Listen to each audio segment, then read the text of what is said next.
Ravi de vous savoir nombreux à l'écoute de Tchad 24. Mesdames et messieurs, bonsoir. Les titres. Lancement à Toukra de la campagne nationale de vaccination contre la poliomyélite ciblant les enfants de 0 à 5 ans en Djamena. Détails à suivre dans cette édition. La Fédération tchadienne de taekwondo annonce la participation des Sao Taekwondo au championnat d'Afrique senior au Mali. Et puis sécurité et la diplomatie de l'actualité internationale de ce 30 avril.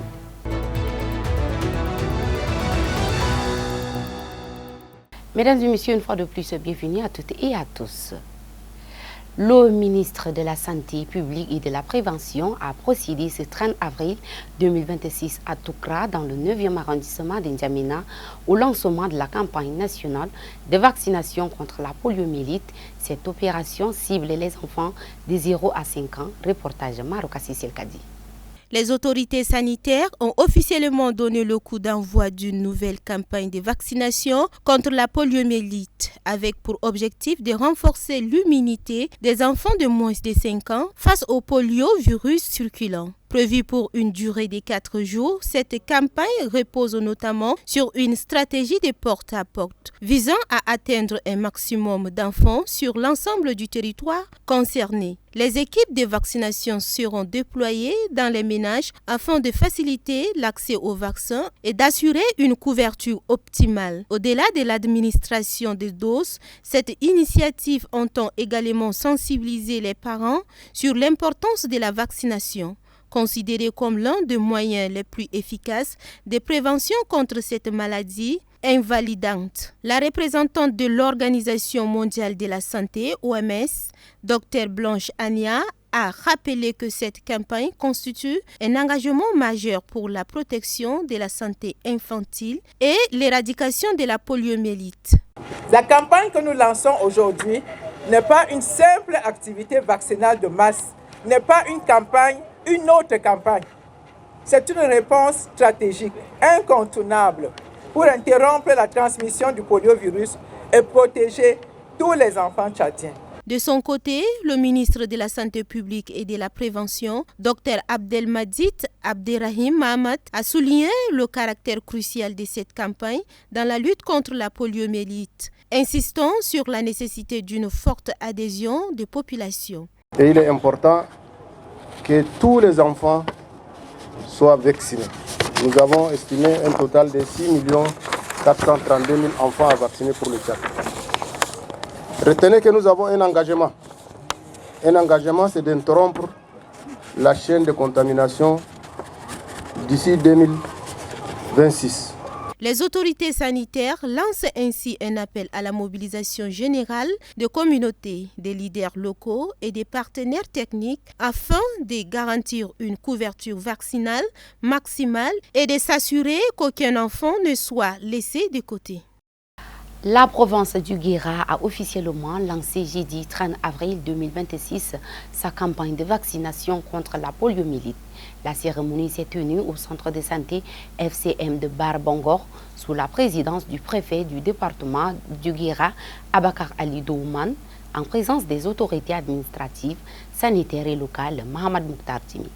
C'est au centre de santé FSM Barmongo que les autorités du département d'Iguera ont donné le coup d'envoi de la campagne de vaccination contre la poliomyélite. La cérémonie a été présidée par le préfet du département d'Iguera, Abakar Ali Douman, représentant le délégué général de la province d'Iguera, aux côtés des responsables sanitaires et des autorités locales. Dans son intervention, le chef de quartier du secteur 6, Adou Gaston, a salué une initiative destinée à protéger les enfants contre cette maladie invalidante. Il a à cette occasion appelé les parents à faire vacciner leurs enfants. Pour sa part, le représentant du délégué provincial de la santé et de la prévention d'Iguera, le docteur Kamber Djibdouna, a insisté sur l'importance de cette campagne, tout en rassurant qu'à la disponibilité des équipes et des doses de vaccinés. Procédant au lancement officiel, le préfet du département d'Iguera, Abakar Ali Douman,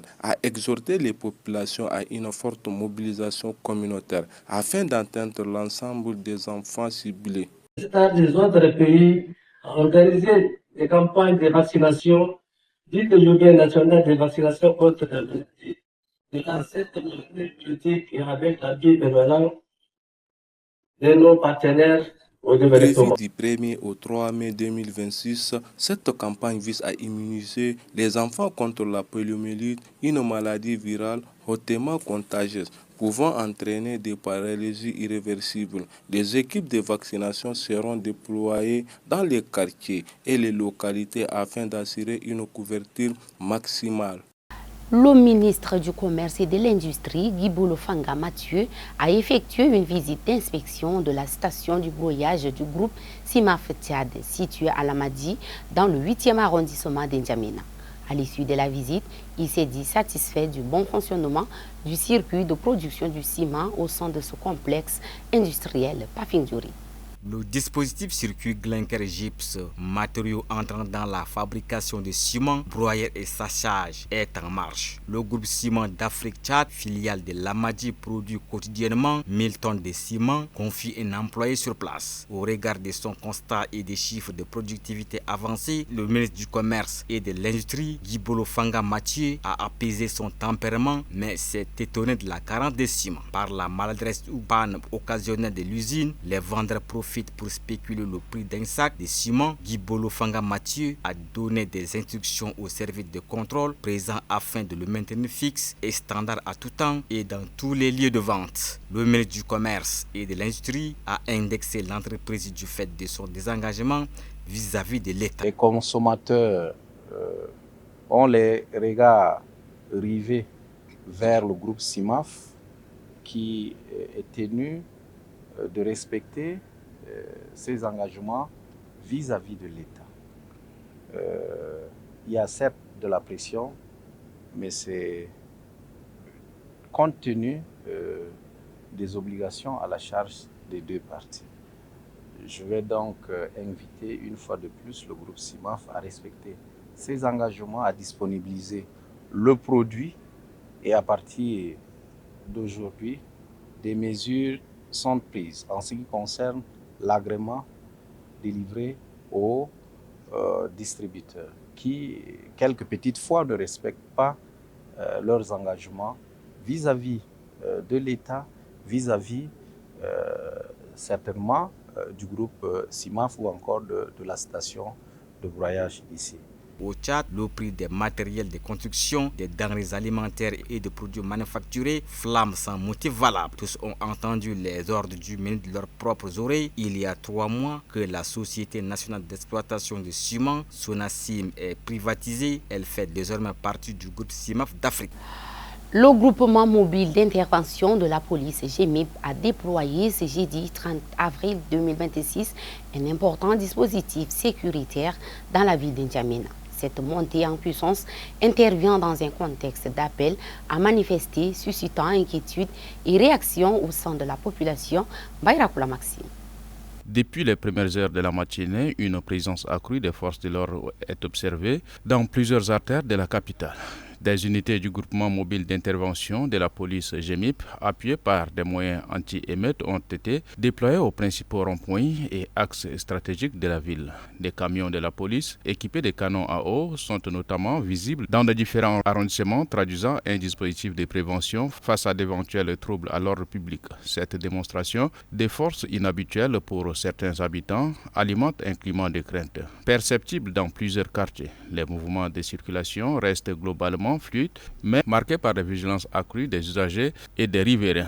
Ce n'est pas bien de montrer une telle force devant les enfants qui partent le matin à l'école. Aujourd'hui, c'est la peur à la vue de toutes ces armes. Confie un riverain rencontré non loin des ronds-points fortement sécurisés. Dans certains établissements scolaires, des parents disent avoir accompagné leurs enfants par précaution, évoquant un sentiment d'incertitude face à la situation. Des commerçants, quant à eux, affirment suivre de près l'évolution de la journée, redoutant d'éventuelles perturbations de leur activité. Si les autorités n'ont pas officiellement communiqué sur les détails de ces déploiements, celui-ci intervient dans un contexte marqué par des appels à manifester, laissant présager une stratégie d'anticipation et de dissuasion de la part des forces de sécurité. Pour l'heure, aucun incident majeur n'a été signalé, mais la situation reste suivie de près par les habitants comme par les observateurs.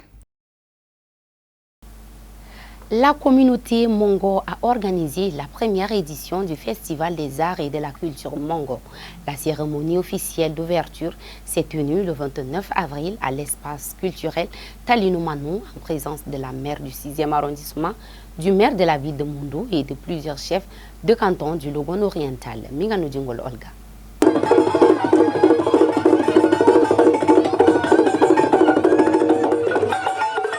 Au rythme des danses traditionnelles que la communauté Mongo a donné un ton de la cérémonie d'ouverture de la première édition du Festival des Arts et de la Culture Mongo. Couleurs, sonorités et expressions artistiques ont marqué cet événement dédié à la valorisation du patrimoine culturel. Parrainé par le maire de la ville de Doba, ce festival est placé sous le thème « Unité culturelle au service du développement ».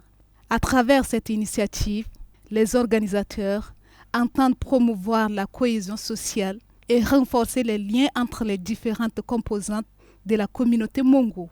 Pour la présidente du comité d'organisation, Denemadi Divine Ngardolegum, ce rendez-vous culturel constitue une opportunité de rassembler les fils et les filles Mongo issus des 12 cantons du Logone oriental autour de leurs valeurs communes. La première édition du Festival des Arts et de la Culture Mongo, portant sur le thème « Unité et culture au service du développement », a pour ambition de valoriser notre patrimoine culturel tout en favorisant le dialogue, la solidarité et le vivre ensemble. À travers la musique, la danse, les contes, l'artisanat, les panels et l'art culinaire mongo. La maire du 6e arrondissement, Zeneba Edith, s'est réjouie de l'accueil de cet événement dans sa circonscription, soulignant son importance dans la promotion de la diversité culturelle et du vivre ensemble.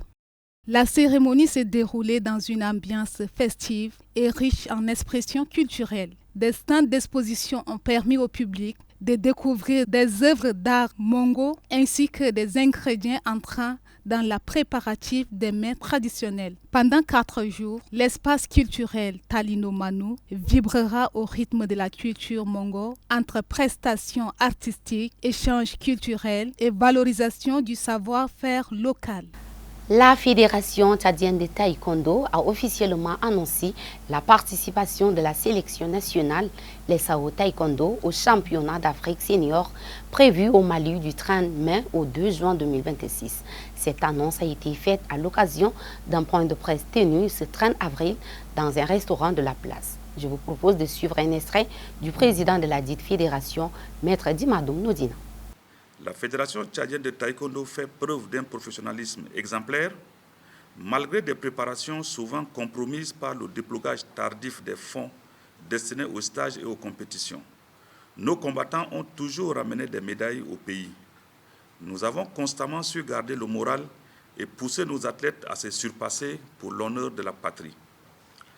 Pour la seule année 2025, la Fédération a récolté un total impressionnant de 63 médailles, dont 23 en or, hissant ainsi le Tchad au rang de première nation de taekwondo dans la zone 4. Ce bilan officiel a d'ailleurs figuré parmi les réalisations phares évoquées lors de la passation de charges au sein du ministère de la Jeunesse et des Sports sous le gouvernement de son Excellence Alamaï III. Ces résultats exceptionnels sont le fruit de lourds sacrifices, à commencer par ceux de nos athlètes, qui s'entraînent parfois le ventre vide, sans aucun véritable soutien financier étatique depuis 2022, ni partenaire officiel. Nous prenons notre destin en main pour faire briller le drapeau national et nourrir les rêves de notre jeunesse. Si nous persistons, c'est par amour profond pour notre pays. Nous sommes intimement convaincus qu'il existe une rétention d'informations que les plus hautes autorités de l'État ne sont pas informées des réalités étouffantes auxquelles nous faisons face. Le Burkina Faso lance l'opération WIPGA 2 pour contrer la menace terroriste. Opération Chine-Afrique, suppression des droits de douane pour 53 pays africains. Au Maroc, les États-Unis veulent une solution rapide pour le Sahara occidental. Et au Mali, les obsèques du ministre de la Défense, Sadio Kamara, prévues ce jeudi. L'essentiel de ce résumé de l'actualité avec Mikela Odette Parius. Face à la montée des attaques terroristes, le Burkina Faso a renforcé sa sécurité à Ouagadougou et dans l'ensemble du pays, au lendemain des attaques coordonnées sans précédent au Mali, son allié et voisin. Le ministère de la Sécurité a officiellement lancé l'opération WIBGA 2 visant à intensifier le dispositif sécuritaire sur tout le territoire national. Les autorités appellent les citoyens à redoubler de vigilance et à signaler tout comportement suspect, notamment aux abords des infrastructures sensibles, casernes militaires, aéroports, bâtiments administratifs et autres sites stratégiques. Alors que la Chine lève les droits de douane pour les pays africains sur le Eswatini, des responsables et chefs d'entreprise d'Afrique du Sud et du Kenya saluent cette nouvelle politique, affirment qu'elle élargira les opportunités commerciales, réduira les coûts pour les petites entreprises et renforcera la coopération bilatérale. À compter du 1er mai, les taxes douanières disparaîtront pour les produits provenant de 53 pays africains. Au Maroc, les États-Unis veulent une solution rapide pour le Sahara occidental. Le secrétaire d'État adjoint américain Christopher Landau a réaffirmé avec Rabat le soutien de Washington à la souveraineté du Maroc sur le Sahara occidental, appelant à un règlement rapide d'un conflit qui perdure depuis 1975. Les États-Unis ont réaffirmé mercredi leur soutien à la souveraineté marocaine sur le Sahara occidental lors d'une rencontre entre Landau et Nasser Bourita, ministre marocain des Affaires étrangères. Au Mali, les funérailles du général Sadio Kamara, ministre de la Défense et figure centrale du régime militaire, auront lieu jeudi à 10h local RGMT, a indiqué une source militaire. L'officier supérieur de 47 ans a été tué samedi 25 avril à Kadi, ville garnison proche de Bamako. Lors d'une attaque visant sa résidence, celle-ci aurait été menée au moyen d'un véhicule piégé conduit par un kamikaze. Cette disparition survient dans un contexte sécuritaire particulièrement tendu, marqué par des attaques coordonnées du groupe djihadiste du GNIM, allié à des factions indépendantistes Touareg du Front de libération de l'Al-Zawat. Contre plusieurs positions stratégiques des forces gouvernementales, le gouvernement a décrété 2 jours de deuil national. C'est ici que nous mettons fin à cette édition. Très bonne suite de programmes sur Chat 24.